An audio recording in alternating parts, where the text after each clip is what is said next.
Hello everyone, I am Divya Singh. Welcome to my YouTube channel Shiksharthi by Divya. मैंने MPPSC mains answer writing के ऊपर जो है तो क्लासेस की एक सीरीज चलाई है, बनाई है। 10 क्लासेस उसमें होंगे। उसमें आपको सिखाया जाएगा कि कैसे आप जो है तो अपने आंसर को फ्रेम कीजिए, कैसे लिखिए, कैसे उसको और ज़्यादा से ज़्यादा आप इफेक्टिव बनाइए ताकि आपको ज़्यादा से ज़्यादा मार्क्स मिले। तो इसमें मैंने पहले एक क्लास इसकी बन चुकी है जिसमें मैंने 3-3-3 फॉर्मूला के बारे में बताया है कि कैसे इस फॉर्मूले को यूज करके आप अपने आंसर को एक बेस्ट आंसर बना सकते हैं, जिसमें इंट्रो, बॉडी और कंक्लूजन तीनों के बारे में बात की गई थी। तो उसी सीरीज को आगे बढ़ाते हुए आज ये क्लास 2 है मेंस आंसर राइटिंग के लिए, जिसमें हम बेसिक से एडवांस कुछ और नई चीजें सीखेंगे, कुछ और नई चीजें जानेंगे, जो कि आपके आंसर राइटिंग में आपके लिए बहुत ज्यादा हेल्पफुल होने वाली हैं। तो आज चलिए आगे बढ़ते हैं। सबसे पहला क्वेश्चन आज हम लोग ये बताने वाले हैं कि अभी तक पहले वाले में हमने आपको आंसर के बारे में बताया था, लेकिन आज हम आपको बताने वाले हैं कि जो क्वेश्चन आ रहे हैं आपको क्वेश्चन को समझना है। पहले आप ये देखिए कि क्या आप जो पूछा जा रहा है आप वही उत्तर में लिख रहे हैं, आपके क्वेश्चन का जो अंडरस्टैंडिंग है वो अभी और ज्यादा डेवलप हुई है कि नहीं हुई है, आप क्वेश्चन समझ पा रहे हैं कि नहीं। तो आज हम इसी के बारे में जो है तो चर्चा करेंगे। अगर जैसे कई बच्चे एमपीपीएससी मेंस की तैयारी कर रहे हैं लेकिन वो सवालों को, क्वेश्चन को ठीक से समझ नहीं पा रहे हैं, तो आज हम यही बात करेंगे कि मेंस प्रश्न को कैसे डिकोड करें और आपको एग्जाम्पल के थ्रू समझाया जाएगा कि किस तरीके से आपसे क्वेश्चन पूछे जा सकते हैं और कैसे आपको उसको समझना है और कैसे आंसर राइटिंग करनी है। तो चलिए शुरू करते हैं। सबसे पहला सेगमेंट है सेगमेंट 1, सवाल को समझना क्यों जरूरी है। एमपीपीएससी मेंस में सिर्फ आपको ये नहीं कि आपने कितना कंटेंट पढ़ा है, आपको कितनी जानकारी है, आपसे कितना आता है या आपने कितना रटा है, बल्कि वहां पे आपकी समझदारी भी जरूरी होती है कि आप समझ पा रहे हैं कि आखिर एमपीपीएससी मेंस में आपसे क्वेश्चन क्या पूछा गया है, आप ये समझ पा रहे हैं कि नहीं। तो ये समझदारी भी जरूरी होती है। कई बार छात्र होते हैं, एस्पिरेंट्स होते हैं जो कि बहुत अच्छा कंटेंट जानते हैं लेकिन सवाल को समझे बिना सीधे उत्तर लिखना शुरू कर देते हैं और यही क्या हो जाती है, आपसे गलती हो जाती है, जिसके कारण आपके मार्क्स कम हो जाते हैं और आपका सिलेक्शन नहीं हो पाता। यही गलती आपसे ना हो, आप क्वेश्चन को अच्छे से समझें कि एग्जामिनर आपसे पूछना क्या चाह रहा है, एमपीपीएससी आयोग आपसे क्या पूछ रहा है।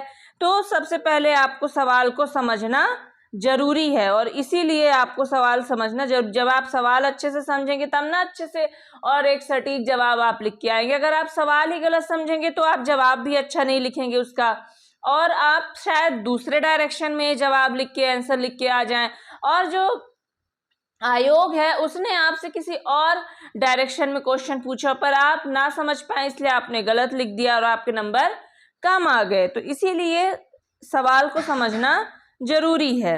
अब चलते हैं अपने नेक्स्ट सेगमेंट पे। उससे पहले जो है तो आप लोगों को ये बताना चाहती हूँ कि 1 अगस्त से जो है तो प्री मेंटरशिप प्रोग्राम स्टार्ट होने वाला है। आज और कल लास्ट डेट है। जो भी अप्लाई करना चाहते हैं इसके लिए, मेंटरशिप प्रोग्राम के लिए, वो अप्लाई कर सकते हैं। इसमें आपको जो भी चीज बेसिक हैं सारी चीजें आपको बताई जाएंगी, गाइडेंस दिया जाएगा कि किस तरीके से आपको पढ़ना है। इसमें आपको दिशा दी जाएगी, बताया जाएगा कि आपको कैसे पढ़ना है, आपको जो दिक्कतें आएंगी पढ़ने में वो आपकी दिक्कतों को दूर किया जाएगा। वीकली इसमें जूम मीटिंग और ऑडियो आप कॉल में भी बात कर सकते हैं आप वीकली एक बार, और उसके अलावा रोज आपको डेली टारगेट दिए जाएंगे कि आप कैसे अपना 2 महीने में आप अपना प्री कंप्लीट कर सकें। और ये मात्र 499 रुपये में आपको जो है प्रोवाइड किया जा रहा है मेंटरशिप प्रोग्राम। ये स्क्रीन पे आपको नंबर दिख रहा होगा, इस पे आप व्हाट्सएप मैसेज करके इसमें आप ज्वाइन हो सकते हैं। अब चलते हैं अपने नेक्स्ट सेगमेंट में। हर क्वेश्चन जो होते हैं उनमें कुछ कीवर्ड्स होते हैं, जैसे हो गया विश्लेषण कीजिए, समझाइए, आलोचना कीजिए, तुलना कीजिए। और ये कीवर्ड्स जो होते हैं इन्हीं से तय होता है कि उत्तर किस दिशा में जाना चाहिए। और यही कीवर्ड्स होते हैं, कुछ बच्चे अच्छे से समझ नहीं पाते हैं जिसके कारण वो क्या करते हैं, आंसर गलत लिख के आ जाते हैं और जिससे उनके मार्क्स कम हो जाते हैं। तो इन कीवर्ड्स को समझना बहुत ही ज़्यादा जरूरी है। और अगर आप इनको नहीं समझेंगे तो आपका जो आंसर है वो रॉन्ग डायरेक्शन में जाएगा और आपके आंसर की डायरेक्शन ही गलत हो जाएगी। इसलिए इन कीवर्ड्स को समझिए। सेगमेंट 2, अब आपको एक एग्जाम्पल, एक उदाहरण के थ्रू समझाया जाएगा कि क्वेश्चन है, ध्यान से क्वेश्चन सुनिएगा। 1857 की क्रांति एक संगठित स्वतंत्रता संग्राम नहीं था, अपितु सैनिक असंतोष की एक श्रृंखला थी। आलोचना कीजिए। इस क्वेश्चन को आप 2 से 3 बार पढ़िए, अभी भी पढ़िए और एग्जाम हॉल में भी जाइए तब भी पढ़िए। आप इसमें जब प्रश्न को पढ़ेंगे, समझेंगे तो आपको समझ में आएगा कि आपको इसमें लिखना क्या है। अब आपको स्टेप बाय स्टेप समझना है। पहला स्टेप है, आप देखिए उसमें लिखा है 1857 की क्रांति। दूसरा है एक स्टेटमेंट, एक कथन है, यह संगठित स्वतंत्रता संग्राम नहीं था। यानी इसका मतलब यह है कि यहाँ पे इसका विरोध किया जा रहा है कि संगठित स्वतंत्रता संग्राम नहीं था। फिर आलोचना कीजिए, तीसरा है, डायरेक्ट आपको बोला गया है। इसका मतलब है आपको इस कथन के पक्ष और विपक्ष दोनों के तर्क देने हैं, आपको दोनों का आलोचना करना है। और लास्ट में फिर कंक्लूजन में आपको एक संतुलन, एक बैलेंस बनाना है। तो कोई भी क्वेश्चन, जैसे ये आपको हमने एग्जाम्पल के थ्रू समझाया, ऐसा कोई भी क्वेश्चन हो आप उसको स्टेप बाय स्टेप समझने की कोशिश कीजिए। अगर आपको एक बार में समझ में नहीं आ रहा है तो उस प्रश्न को तोड़ तोड़ के समझिए और उसी हिसाब से अपने आंसर को अपने दिमाग में तैयार कीजिए और फिर आंसर कॉपी में उसे लिखिए। तो स्टेप बाय स्टेप समझना बहुत ज़्यादा ज़रूरी है। उसमें कीवर्ड्स होते हैं, उन कीवर्ड्स को जब आप समझेंगे तभी आप अच्छे से आंसर लिख पाएंगे। अब इसका आंसर कैसे लिखें? आपने क्वेश्चन समझ लिया, क्वेश्चन किस तरीके से समझना, उन स्टेप को देख लिया। अब आंसर कैसे लिखें? सबसे पहले इसका एक ब्रीफ इंट्रोडक्शन दीजिए, संक्षिप्त परिचय दीजिए 1 या 2 लाइन में। फिर आप ये बता सकते हैं कि किन आधारों पर इसे संगठित नहीं माना गया। विभिन्न, इसमें कई सारी चीजें हो सकती हैं, आधार हो सकते हैं, विभिन्न नेतृत्व, क्षेत्रीय सीमाएं, योजनाओं की कमी और कई सारे ऐसे आधार हैं जिसके आधार पे इनको ये जो आंदोलन था, इसको विद्रोह था, इसको संगठित नहीं माना गया है। आप ये वहाँ पे बताइए, जरूर मेंशन करिए इसके बारे में। फिर इसके पक्ष में भी बात कीजिए और अंत में निष्कर्ष दीजिए कि पूर्णतः असंगठित नहीं था लेकिन इसकी सीमाएं थीं। ये निष्कर्ष एकदम नपा तुला और संतुलित निष्कर्ष है।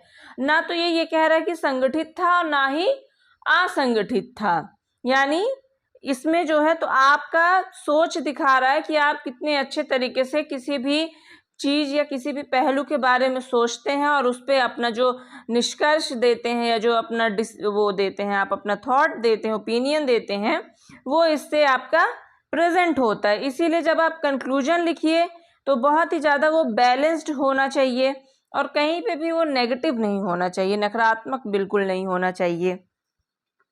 अब आप देखें, अब जब आप ये आंसर इस तरीके से लिखेंगे तो इसमें आप देखेंगे कि इसमें जो उसमें पूछा गया 1857 की क्रांति, तो उसका आपने एक ब्रीफ इंट्रोडक्शन दे दिया।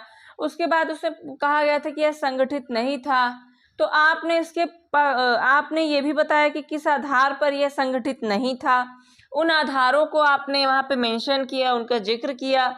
उसके बाद आपने विपक्ष में भी तर्क दिए कि वो संगठित था, जैसे कि जन समर्थन, ब्रिटिश शासन के खिलाफ संगठित विरोध आदि, ये सारी चीजें हो गई है ना। और अंत में निष्कर्ष आपने लिखा।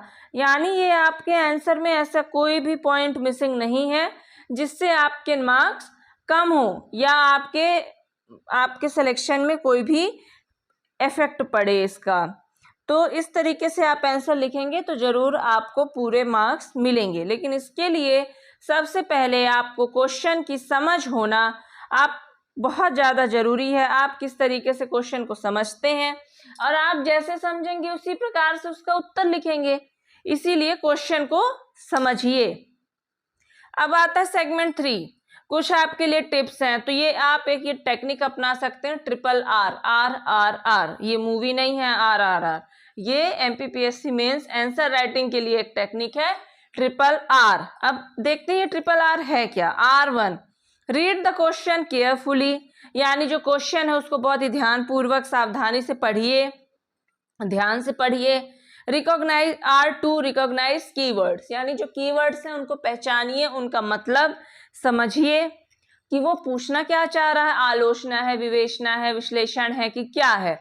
तो वो कीवर्ड्स को आप समझिए, वो कीवर्ड्स ही जो है तो आपके आंसर की डायरेक्शन को तय करेंगे।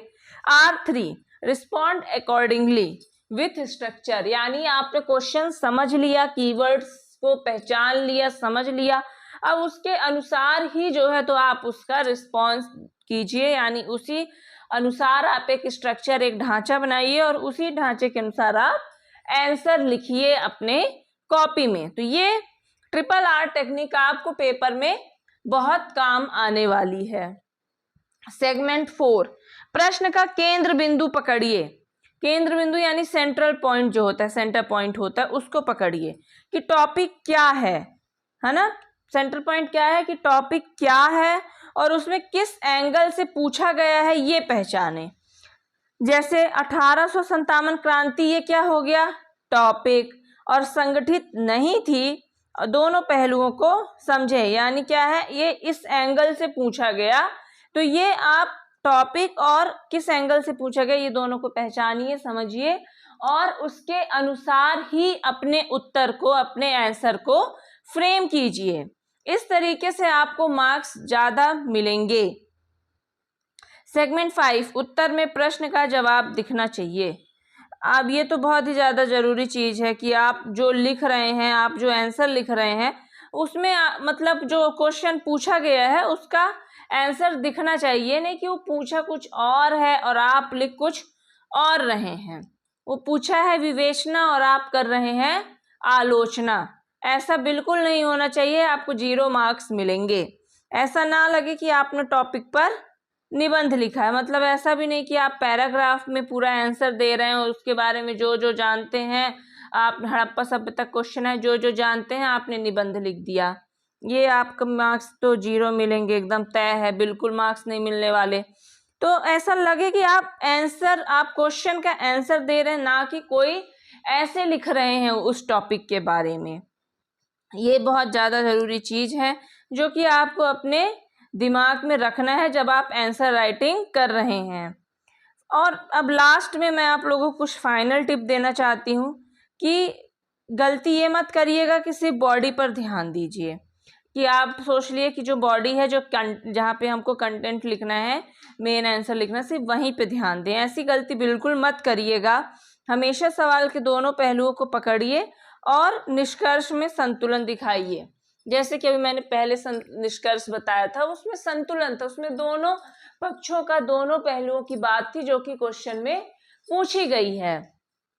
इसी तरीके से आप भी क्वेश्चन को जब पढ़ें, उसमें जो भी पहलू, जो भी एस्पेक्ट्स पूछे गए हैं, उन सब का बैलेंस बनाते हुए एक नपा-तुला जो है तो आपको कंक्लूजन या निष्कर्ष वहाँ पे लिखना है। ये आपका एक बहुत ही अच्छा पॉजिटिव साइड एग्जामिनर के सामने जो है तो रिप्रेजेंट करता है कि आप जो है तो सब पक्षों की बातों को समझते हैं, मानते हैं और उसके अनुसार ही आप अपना जो है फाइनल डिसीजन देते हैं। ये नहीं कि आपने सिर्फ एक पक्ष को देखा और उसी के बारे में लिख दिया, ऐसा नहीं करना है। और बॉडी पर ध्यान नहीं देना। इंट्रोडक्शन और कंक्लूजन दोनों जो है तो बहुत अहम होते हैं, क्योंकि इंट्रोडक्शन आपके आंसर के स्टार्टिंग होता है, उससे ये पता चलता है कि आप जो है तो आपको कितना नॉलेज है उस सब्जेक्ट के बारे में, या आपको कितना अच्छा समझ है वो सब्जेक्ट के बारे में, वो टॉपिक के बारे में, या वो क्वेश्चन के बारे में। और कंक्लूजन आपका जो है तो माइंड सेट रिप्रेजेंट करता है, क्योंकि आप वो लास्ट में लिखते हैं, आप वहाँ पे कोई ना कोई सॉल्यूशन प्रोवाइड करते हैं या फिर कोई विजनरी स्टेटमेंट आप वहाँ पे देते हैं।